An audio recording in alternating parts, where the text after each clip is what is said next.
मोक्याच्या आरोपीला 2 वर्षांनी पुणे पोलिसांनी बेड्या ठोकल्या आहेत. तो 2 वर्षापासून फरार होता. शिवाजीनगर पोलिसांनी ही कारवाई केली आहे. अटक केलेला आरोपी सराईत गुंड असून तो पुण्यातील पंडित गँगचा म्होरक्या देखील आहे. आरोपीवर पुण्यातील विविध पोलीस स्टेशनमध्ये अनेक गुन्हे दाखल आहेत. अटक केलेल्या आरोपीवर शहरातील 4 पोलीस स्टेशनमध्ये गंभीर गुन्हे दाखल आहेत. सूर्यकांत उर्फ पंडित कांबळे असं अटक केलेल्या आरोपीचं नाव आहे. आरोपीकडनं 2 पिस्तूल आणि 4 जिवंत काडतुसे जप्त करण्यात आली आहेत. शिवाजीनगर पोलीस ठाणे ऑगस्ट 2023 मंगला टॉकीज या ठिकाणी रात्री एक मर्डर झाला होता. त्या मर्डर झाल्यानंतर शिवाजीनगर पोलीस स्टेशन या ठिकाणी 171/2003 302 भारतीय दंड संहिता कलमाखाली गुन्हा दाखल करण्यात आला.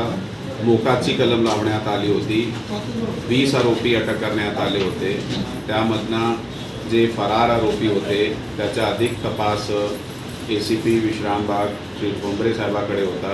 त्यांनी सिनियर PI सावंत साहेबाला आणि त्याची टीमला सूचना दिल्या वेळोवेळी सदरच्या आरोपीला अटक करण्यासाठी.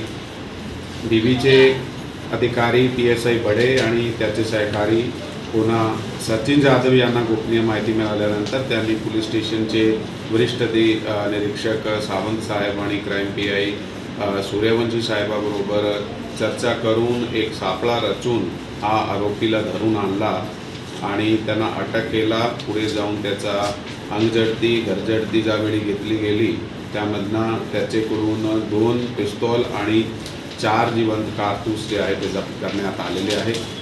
सदरचा जे आरोपी आहे त्याच्या विरुद्ध आधीपासूनही 2 खुनाचे गुन्हे आणि 4 दुसरे गंभीर गुन्हे दाखल होते. हा खूप चांगली कारवाई जे टीमने केलेली आहे त्याचा मी खूप खूप अभिनंदन करतो. थँक्यू. जय हिंद, जय महाराष्ट्र. बाग ACP श्री ठोंबरे साहेबाकडे आहे आणि त्या गुन्ह्याचे जे फरार आरोपी आहे त्यांना अटक करण्यासाठी त्यांनी शिवाजीनगर पोलीस स्टेशनला वारंवार सूचना दिल्या होत्या.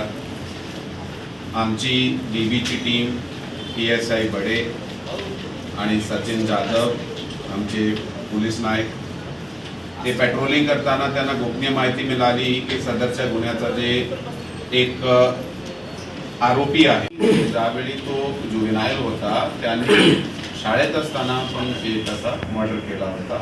त्याला त्यावेळी ते शास्त्रीय मुली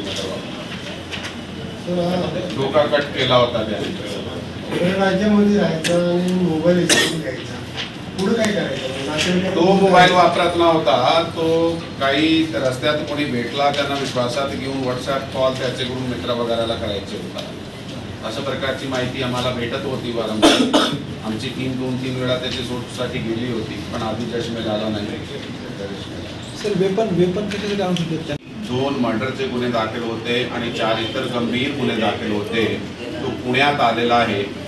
मग त्याचा तांत्रिक आणि गोपनीय हा दोघे पद्धतीने शोध लावून सापळा रचून पोलीस स्टेशनचे senior PI Chandrashekhar Sawant crime PI 23 वर्षी 8व्या महिन्यात शिवाजीनगर पोलीस स्टेशन हाती मंगला टॉकीज या ठिकाणी रात्री एक कोल्ड ब्लडेड मर्डर झाला होता आणि शिवाजीनगर पोलीस स्टेशन या ठिकाणी 171/2023 हा 302 भारतीय दंड संहितेचे खाली अंतर्गत हे गुन्हा दाखल करण्यात आला होता.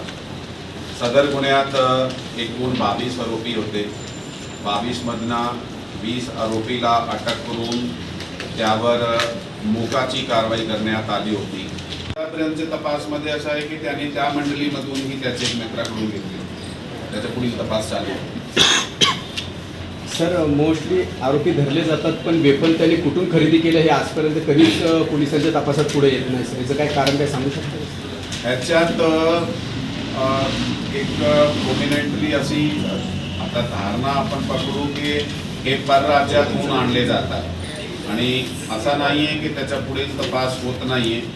त्याचे जे बॅकवर्ड लिंकेजेस आहे सप्लाय लिंकेजेस आहे तिथपर्यंत आमची टीम जाते आणि तो कितपर्यंत पुढची माहिती आपल्याला भेटत आहे पुढचे आरोपी कुठपर्यंत भेटत आहे परराज्यातून जाऊन त्याच्यासाठी काही वेळी पोलिसाला सुद्धा मिळाला आहे.